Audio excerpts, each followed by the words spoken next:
History is rarely made in 90 seconds, but it can certainly be destroyed in that time, especially when arrogance meets an adversary who brings her own gavel.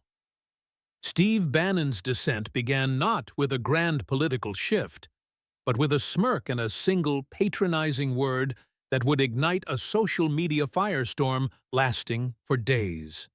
To watch Bannon, a man whose aesthetic suggests he recently lost a wrestling match with a laundry basket, attempt to patronize a woman who spent her career dismantling criminals in a courtroom was like watching a toddler try to explain physics to a Nobel laureate.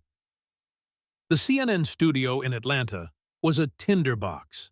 Belayed as America's future, the event promised a bipartisan dialogue, though any seasoned observer knew it was actually a high-speed collision between two irreconcilable Americas. On one side stood Bannon, the rumpled, multi-shirted architect of the war room, a man who views legal convictions as mere merit badges of the deep state. On the other sat Representative Jasmine Crockett, radiating the kind of lethal composure that only comes from knowing exactly where the bodies are buried and having the receipts to prove who dug the holes. She didn't just bring notes. She brought 3 heavy metallic latching briefcases that echoed through the studio like the closing of a cell door. Jake Tapper sat between them, looking less like a moderator and more like a man praying for his contract's exit clause. Bannon's arrival had been a spectacle of calculated disarray. He wore what appeared to be 3 rumpled shirts layered over each other, none of them tucked in, creating a silhouette that screamed eviction notice rather than political strategist.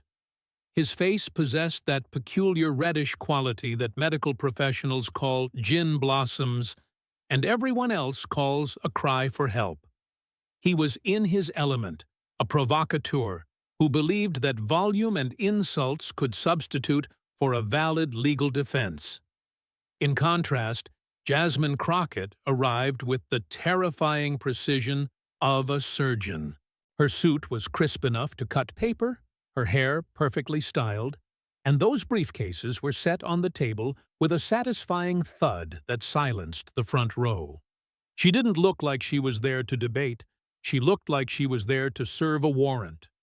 The audience, a carefully curated cross-section of American rage, watched as Bannon leaned into his microphone before Tapper could even finish the introductions. "Good evening, and welcome to this CNN special event," Tapper began, his voice already carrying the weariness of a man who knew he had lost control of the room before the red light even went on. "Tonight we're discussing the future of American democracy with 2 very different perspectives on." Bannon cut him off with the practiced arrogance of a man who hadn't been told no since his last pardon. He gestured toward Crockett with a dismissive wave of a hand that looked like it had spent the morning digging through a dumpster for conspiracy theories. He claimed the establishment media was simply looking for a way to silence real Americans. Then he turned his gaze to the Congresswoman, a predatory, yellow-toothed smile spreading across his face. "Sweetheart, let the adults talk first, okay? We'll get to your feelings in a minute." The reaction was instantaneous. A collective intake of breath swept through the studio, the sound of 200 people realizing they were about to witness a televised execution. The cameras, hovering like vultures, caught the moment perfectly. Bannon's mistake wasn't just the word. It was the smile he wore while saying it. A smile of pure, unadulterated condescension that ignored the fact that he was sitting across from a woman who made bleach-blonde, bad-built butch body a national anthem for standing one's ground. Jasmine Crockett did not flinch. Her expression didn't even shift toward anger. Instead, her smile simply grew sharper, turning into the precise grin a prosecutor wears when a defendant accidentally confesses on the stand. She didn't raise her voice. She didn't need to. The silence she allowed to hang in the air for 3 seconds was more devastating than any shout. "Mr. Bannon," she began, her voice a cool blade of logic cutting through the humid air of his bravado. "I'm a lawyer, a congresswoman, and a former public defender who spent years in courtrooms. You're a twice-convicted felon who's currently out on bond. But please, do go on about adults." The studio erupted. It wasn't just applause. It was a roar of catharsis. Even the segments of the audience wearing red hats looked momentarily stunned by the sheer velocity of the counterpunch. Bannon's face transitioned from its standard ruddy hue to a deep, alarming shade of crimson, then purple. He stammered about leftist smears, but the word guilty now hung over the stage like a neon sign. Crockett didn't wait for him to recover. She reached for the first of her 3 briefcases. The click-click of the heavy latches opening was picked up by the sensitive microphones, sounding like the cocking of a heavy-caliber weapon. She thanked him for the sweetheart comment, noting with a dry, lawyerly wit that it saved her at least 10 minutes of establishing his lack of credibility. He had graciously provided the evidence himself. She pulled out a thick, tabbed file labeled Exhibit A, the We Build the Wall fraud. As she laid the documents out on the desk, the power dynamic in the room shifted irrevocably. Bannon was no longer the revolutionary leader of a populist movement. He was a defendant being cornered by a prosecutor who had done her homework and brought the receipts. The first part of the trap had been sprung. Bannon had walked into the studio expecting a political dialogue and found himself at the center of a trial he couldn't win. He leaned back, crossing his arms in a defensive posture that contradicted his aggressive rhetoric. Looking every bit like the man the state of New York was still very interested in talking to. Crockett looked at the camera, her eyes burning with the intensity of a woman who knew the next 72 hours belonged to her. "Since we're discussing the future of democracy," Crockett said, her hand resting on the fraud indictment, "let's talk about the people who try to steal it. One donation at a time." The battle hadn't just begun. For Bannon, it was already over. He just hadn't realized the sweetheart had brought handcuffs made of paper and truth. The second phase of the confrontation began not with a shout, but with the rhythmic, professional sliding of paper across a glass table. As Jasmine Crockett meticulously laid out the first series of exhibits, the visual disparity between the 2 participants became a silent commentary on the state of American discourse. Steve Bannon, appearing increasingly like a man who had dressed in a dark room during a hurricane, attempted to maintain his slouch of academic defiance. Yet, the cooling of the room's temperature was palpable as the focus shifted from rhetoric to the cold, hard numbers of a criminal indictment.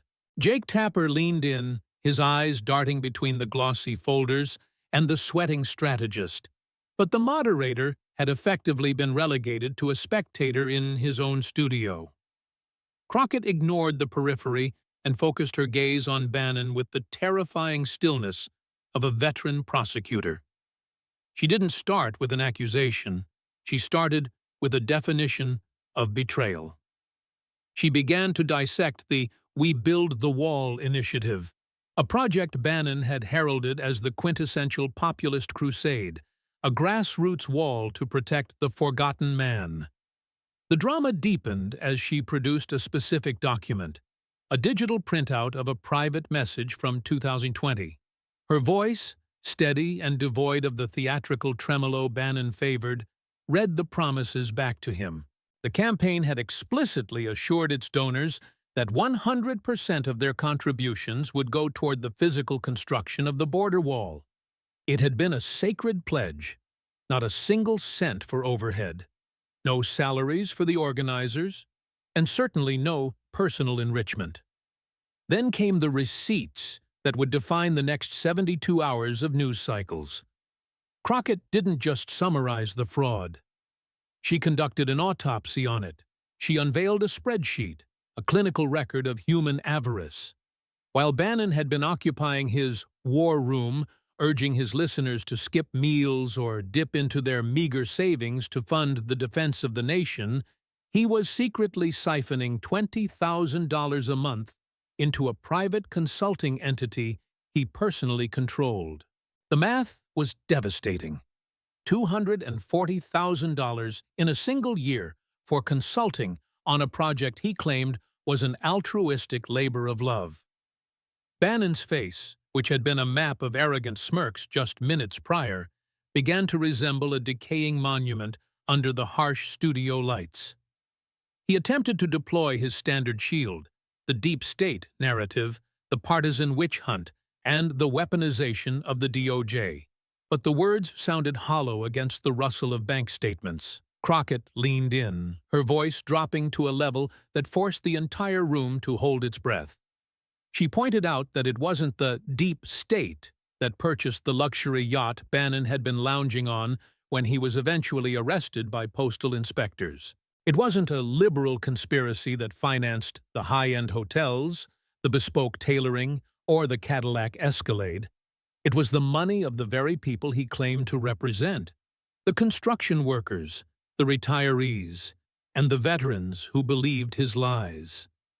The tension reached a breaking point when she addressed the legal loophole Bannon had crawled through. She reminded the audience that while a presidential pardon had shielded him from the federal consequences of this particular grift, the state of New York operated under a different set of rules. The pardon could erase a sentence, but it couldn't delete the evidence or the jurisdictional reality that he was still a man under intense criminal scrutiny. "You see, Steve," she remarked, her tone carrying a sharp, lawyerly edge, "most people would find it difficult to look into a camera after being caught stealing from their own supporters. But you seem to view it as a business model. You wrap yourself in the flag to hide the fact that your hand is in the pocket of the man holding it." Bannon tried to pivot, attempting to summon the specter of the invasion at the southern border to distract from the embezzlement of the funds meant to stop it. He raised his volume, his voice a sandpaper rasp designed to drown out the quiet, devastating logic of the woman across from him. But the louder he became, the more he looked like a cornered animal snarling at the hunter. Crockett simply waited, her face a mask of professional composure, until his lungs ran dry. When the silence returned, she didn't engage with his border rhetoric. Instead, she interrogated the very soul of his populist persona. She noted that a true patriot doesn't require 3 separate passports to navigate the world. She observed that a man of the people doesn't reside on the mega yacht of a Chinese billionaire, while his own followers struggle to afford the rising cost of eggs. She was peeling back the layers of his carefully curated rebel aesthetic, until only the uncomfortable reality of a career opportunist remained. The audience, once divided by political lines, seemed united by a sense of morbid fascination. They were witnessing the systematic dismantling of a legendary brand. Crockett's final strike in this chapter wasn't a figure or a date. It was a devastating moral comparison. She asked the millions watching why a woman with a law degree and a clean record should be referred to as sweetheart by a man whose most consistent title in a court of law had been defendant. Bannon's complexion had shifted to a sallow, sickly gray. He glanced at the moderator, searching for a lifeline that wasn't coming. The war room was being invaded by the truth, and for the first time in his career, Steve Bannon was losing the territory of his own biography. Crockett closed the folder with a sharp final snap, a sound that resonated like the closing of a prison door. She hadn't even reached for the second briefcase yet, but the moral architecture of the debate had already collapsed. The silence that followed the closing of the first folder was not peaceful. It was the heavy, pressurized quiet that precedes a storm. Jasmine Crockett didn't pause to savor her victory. Instead, she reached for the second briefcase. This was the moment the energy in the room shifted from financial scrutiny to something far more visceral. As she unlatched the second case, the sound echoed through the studio like the racking of a slide on a shotgun. Steve Bannon attempted to regain his footing by leaning into the microphone, his voice dripping with a forced, gravelly nonchalance. He tried to dismiss the entire proceedings as a show trial orchestrated by the regime, but his hands, resting on the desk, possessed a slight, uncontrollable tremor. He was a man who thrived on being the hunter, the one who flooded the zone with noise. Yet, he now found himself being methodically tracked by a hunter who specialized in silence. Crockett pulled a thick stack of transcripts from the second case. These weren't just summaries, they were verbatim records from the War Room podcast, dated between November 2020 and January 2021. She began to read, her voice losing its conversational tone and taking on the clinical precision of a ballistics expert. She didn't just quote him, she provided the timestamps. The focus of this chapter was the anatomy of an insurrection. Crockett bypassed the usual political platitudes and went straight for the jugular. Bannon's own words on January 5th. She recited the infamous line, "All hell is going to break loose tomorrow," and then paused, letting the prophecy hang in the air like a poisonous fog. She didn't look at Bannon. She looked at the audience, making sure they understood that this wasn't an accidental slip of the tongue. It was a choreographed signal. She moved through the transcripts with terrifying speed. "Tomorrow is game day," she read. "It's going to be moving. It's going to be quick." She then looked up from the page, her eyes locking onto Bannon's. She asked the question that Jake Tapper had been too timid to pose.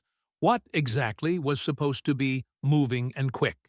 Was it the democratic process, or was it the mob he had spent months conditioning? Bannon tried to interrupt, claiming he was speaking metaphorically about a political point of attack. But Crockett was ready. She produced a second set of documents, photographs and medical reports of the officers who stood on the front lines that day. She spoke of the lost eyes, the crushed ribs, and the shattered lives. She didn't blame the mob first. She blamed the man who provided the soundtrack for their violence. The drama reached a crescendo as she addressed Bannon's refusal to testify before the January 6th committee. She didn't just call it a crime, she called it cowardice. She pointed out the irony of a man who calls himself a warrior and a patriot, hiding behind a fraudulent claim of executive privilege to avoid answering questions under oath. She reminded the millions watching that while Bannon was inciting others to fight like hell, he was busy hiring lawyers to make sure he never had to explain his own role in the carnage. "You spent 2 months winding up the clock," Crockett said, her voice now carrying a sharp, rhythmic cadence. "You told them the country was being stolen. You told them it was the final stand. And then, when the blood started flowing, you went back to your microphone to see how much ad revenue you could generate from the chaos." Bannon's defense was a desperate attempt to talk over her, a flurry of words like globalist, uniparty, and illegitimate. But he was shouting into a vacuum. The more he spoke, the more he reinforced her point. He was a man of noise, and she was a woman of evidence. She didn't need to shout to be heard. The transcripts did the screaming for her. She then unveiled the receipts of the aftermath. She showed the spike in war room donations and listeners in the days following the attack. She framed it not as a political movement, but as a business model built on the ruins of the Capitol. She described him not as a strategist, but as a commander of chaos, who viewed American democracy as just another zone to be flooded with filth for profit. The atmosphere in the studio was now one of profound discomfort for the Bannon supporters in the crowd. They were seeing the man who claimed to lead them not as a hero, but as a puppeteer who stayed in the wings while his puppets went to jail. Crockett's final blow in this section was a direct address to Bannon's second conviction: contempt of Congress. She noted that a man who respects the law doesn't get sentenced to 4 months in federal prison for ignoring a subpoena. Bannon sat slumped, his multiple shirts now visibly damp with the sweat of a man who realized his war room had no walls left. Crockett stacked the transcripts neatly, the paper edges perfectly aligned. She hadn't even touched the third briefcase yet, but she had already turned the architect of the alt-right into a small, sweating man who had nothing left but his insults. "You call me sweetheart because you can't argue with the facts," she concluded, her hand resting on the January 6th files. "But the facts don't care about your pet names, Steve, and neither does the jury." The air in the studio had grown thin, vibrating with the residual energy of the January 6th cross-examination. Steve Bannon, now a portrait of disheveled desperation, attempted to pivot the conversation back to his ideological home turf. He began a gravelly monologue about economic nationalism, the decline of the American worker, and the betrayal of the globalist elites. He spoke with the fervor of a street preacher, waving a finger as if he were leading a revolution from behind a mahogany desk. He was attempting to reclaim the mantle of the populist hero, the man who stood in the breach for the forgotten American. Jasmine Crockett, however, was already reaching for the third briefcase.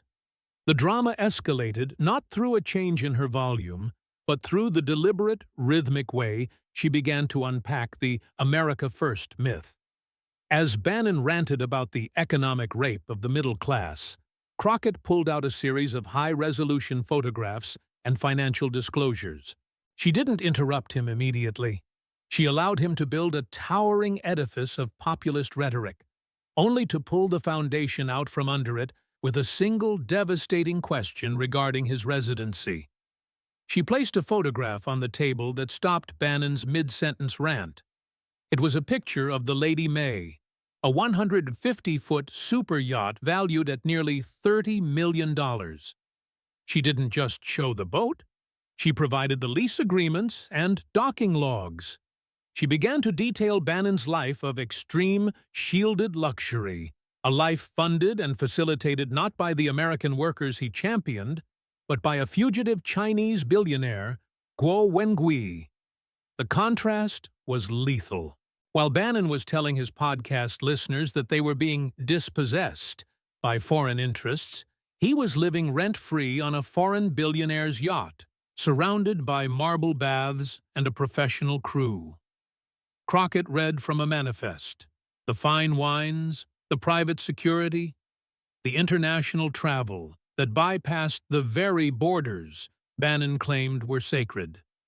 She looked at him, her eyes reflecting the cold studio lights, and asked how many forgotten men in Ohio or Pennsylvania had ever stepped foot on a $30 million vessel owned by a foreign national. Bannon's defense was a frantic attempt to reframe the relationship as a strategic alliance against communism. But Crockett was ready with the second layer of the receipts. She produced the documentation for the GTV cryptocurrency scheme, the very investment opportunity Bannon had shilled to his followers as a way to fight back with capitalism.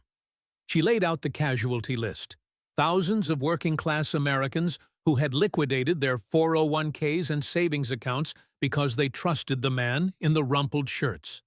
She didn't just mention the loss. She humanized it. She spoke of veterans who couldn't afford their co-pays and grandmothers who were back at work in their 70s because Bannon's capitalist revolution had vanished into the ether of a billion-dollar fraud.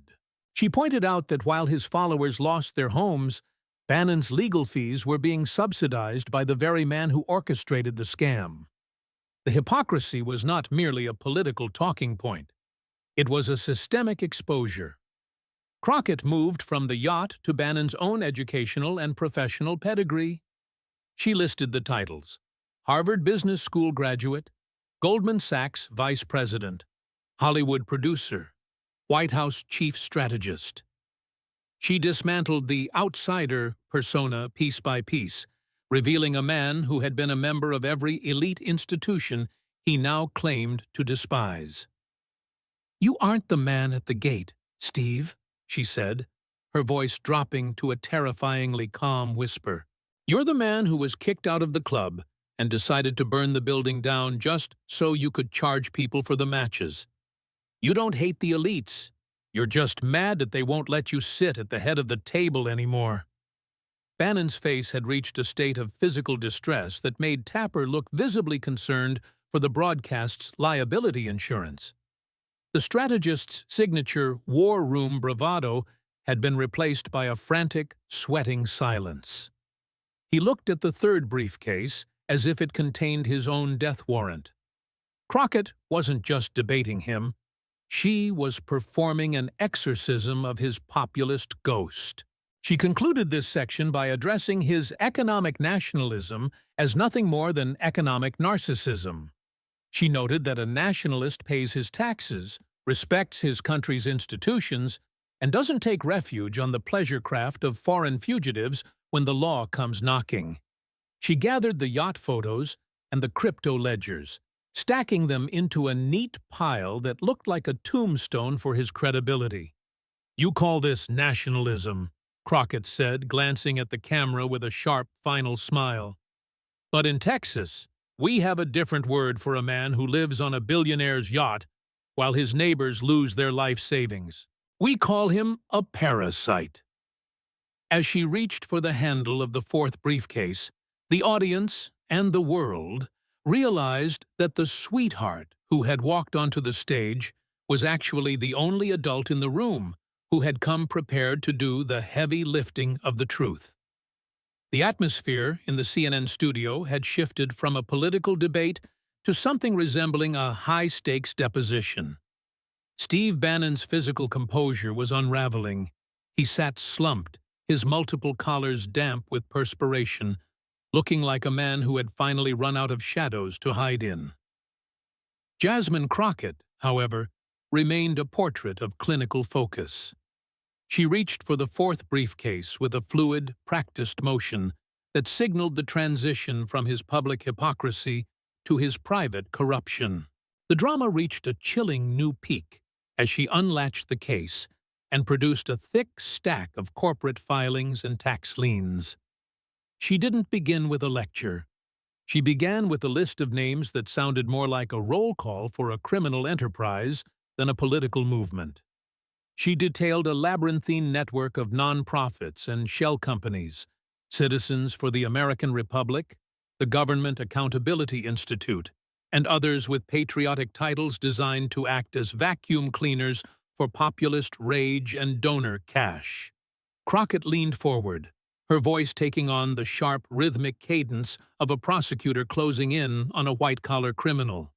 She exposed the shell game, revealing how Bannon utilized these entities to obscure the trail of millions of dollars.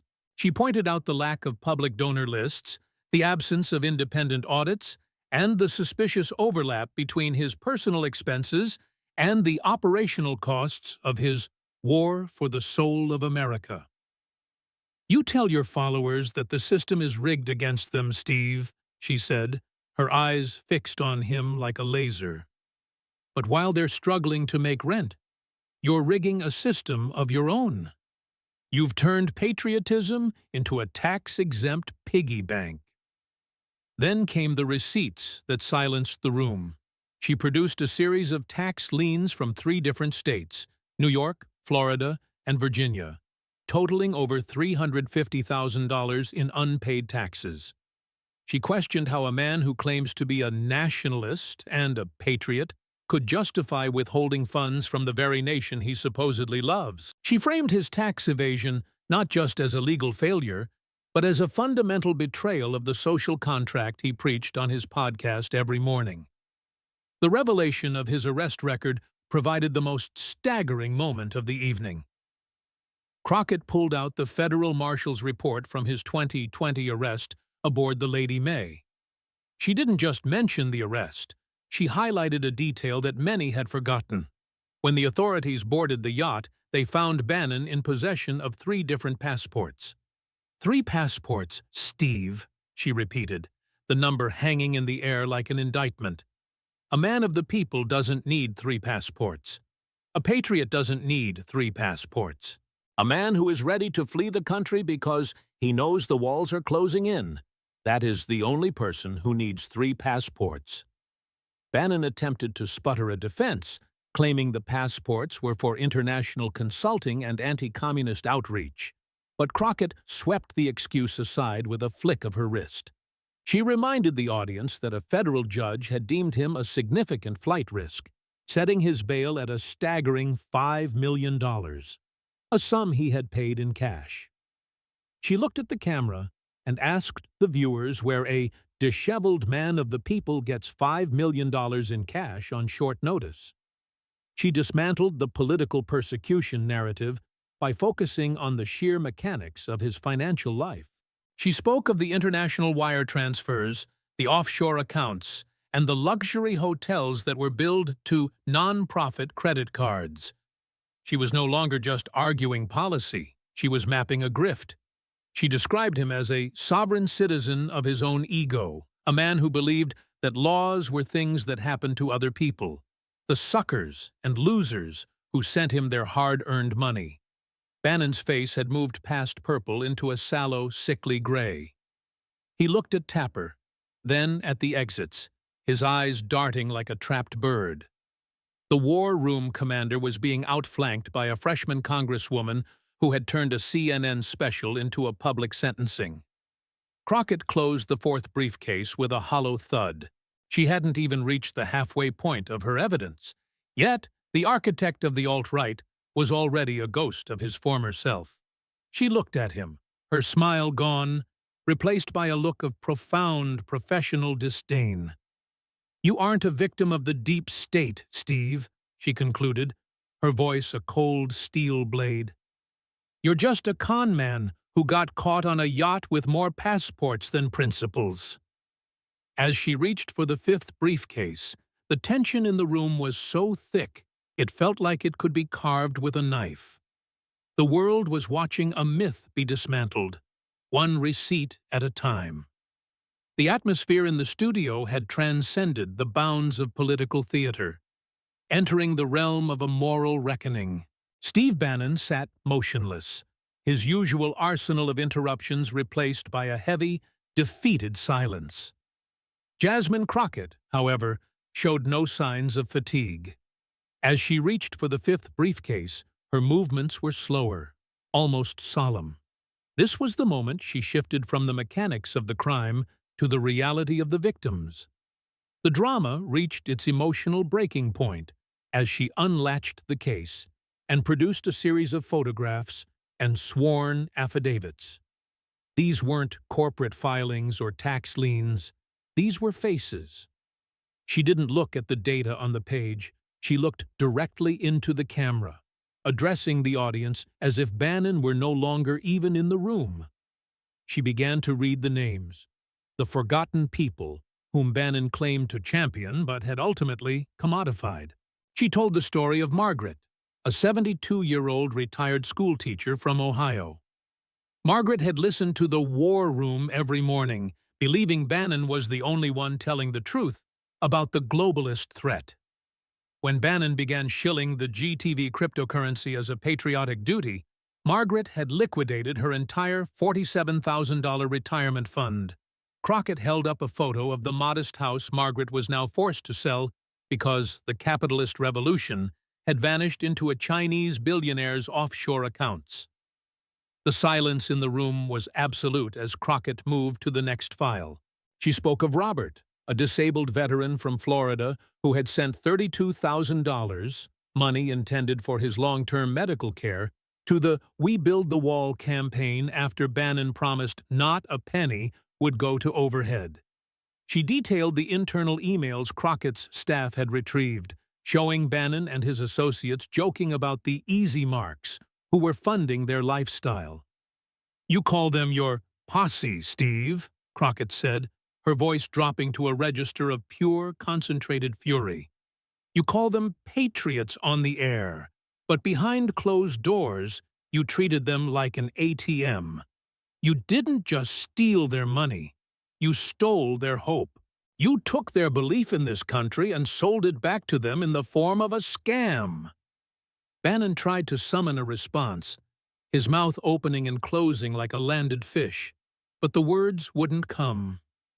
The architect of the populist movement was being confronted with the human wreckage he had left in his wake. Crockett produced a list of over 100 similar stories.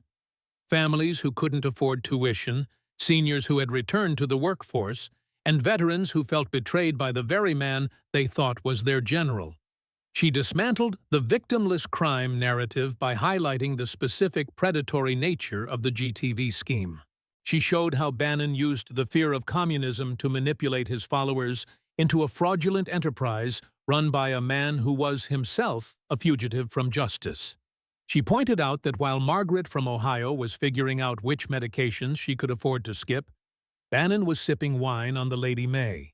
The Kitsch-Tin, now purely the drama of a shattered legacy, shifted to the concept of the grift. Crockett defined it not as a political disagreement, but as a predatory business model. She described Bannon as a parasite of the periphery, a man who fed on the anxieties of the marginalized to fuel his own elite lifestyle. She looked at him, her eyes burning with professional disdain, and noted that, in her time as a public defender, she had seen many thieves, but none so cynical as those who wrapped themselves in the flag to rob their own neighbors. "You didn't fight for them, Steve," she concluded, her hand resting on the stack of affidavits. "You lived off of them. You're not the voice of the forgotten man. You're the reason he's been forgotten twice, once by the system you despise, and once by the man who promised to fix it." As she closed the fifth briefcase, Bannon looked physically smaller in his chair. The sweat had soaked through his multiple layers, and for the first time in the 90-minute encounter, the war room commander looked like he was ready to surrender. But Crockett wasn't done.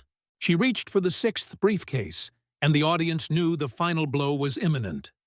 The studio lights seemed to intensify, casting long, unflattering shadows across Steve Bannon's face as he sat in the wreckage of his populist brand. The silence was no longer expectant. It was judgmental. Jasmine Crockett did not pause to allow him to breathe. She reached for the sixth briefcase, a sleek, dark leather case that looked significantly more establishment than the others. This was the final ideological surgical strike. The drama escalated as Crockett pivoted from Bannon's crimes to his biography. She didn't lead with an insult. She led with a resume. She began to recite a list of institutions that sounded like the very definition of the globalist cabal Bannon spent his days railing against. She started with the 3 degrees, Virginia Tech, Georgetown, and Harvard Business School. She spoke of the elite corridors of Cambridge, where Bannon learned the very language of power he now weaponized against the forgotten man. She then unveiled the Goldman Sachs files. She didn't just mention his employment. She detailed his role as a vice president in mergers and acquisitions. She described a man who didn't just work on Wall Street, but who masterminded the very corporate consolidations that led to the deindustrialization of the American heartland. She looked at Bannon, her voice a cool, clinical instrument of exposure. "You aren't the man standing on the factory floor, Steve," she said, her eyes fixed on his sweating brow. "You're the man who sat in the boardroom at Goldman Sachs and signed the papers to close the factory down.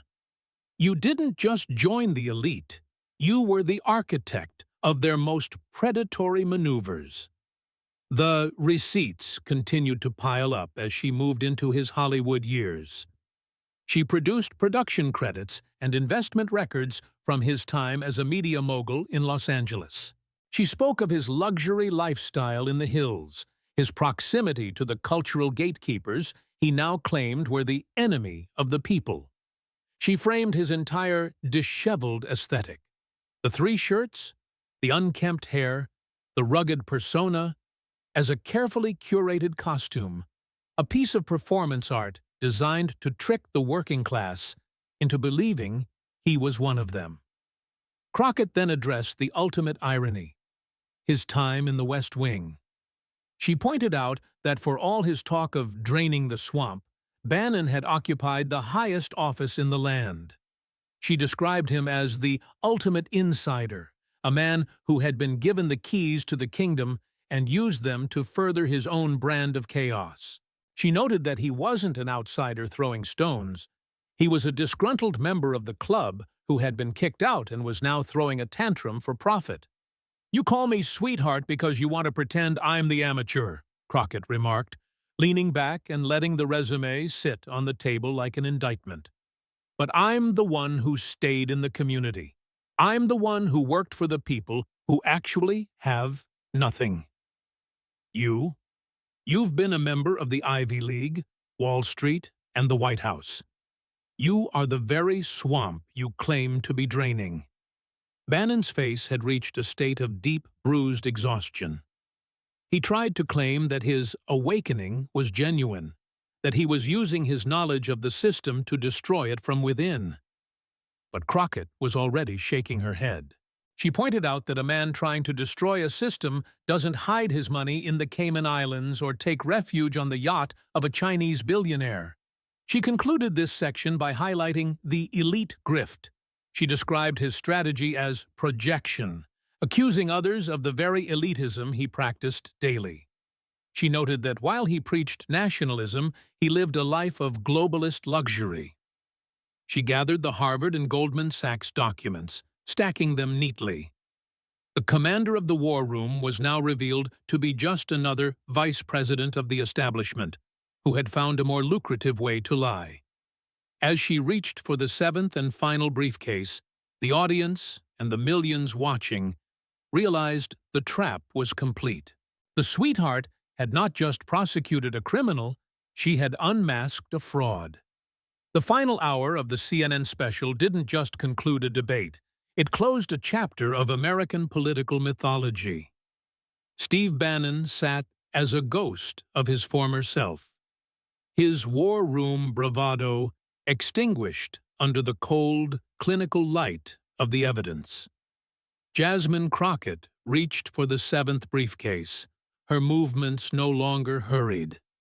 This was the closing argument, the moment where the scattered receipts were woven into a final shroud for a dying reputation. The drama reached its zenith not through an explosion of noise, but through a devastatingly quiet clarity. Crockett didn't open the final case to reveal more spreadsheets. Instead, she pulled out a single high-definition mirror and placed it on the desk, facing Bannon. It was a symbolic gesture that froze the room. She began her final address, not to Bannon, but to the camera, speaking to the millions of war room listeners who were currently watching their hero dissolve in real time. She spoke of the sweetheart strategy, the desperate attempt by a fading patriarch to diminish a woman who possessed the one thing he lacked, a clean conscience and a verifiable record.